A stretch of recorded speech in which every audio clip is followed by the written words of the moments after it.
Hello and welcome to Technique Tuesday Tips. Today we will focus on butterfly.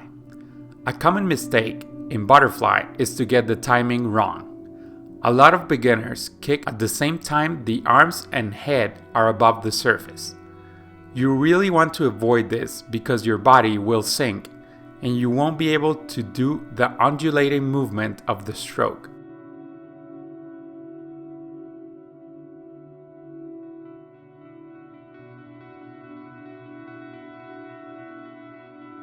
The correct timing is kick as the head touches the water after the breath.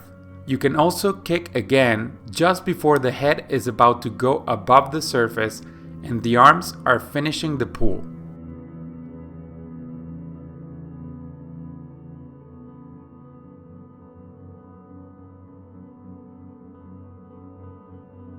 Give it a try and let me know how it goes in the comment section below. Here are more videos that could be of interest to you. See you there, swim fast!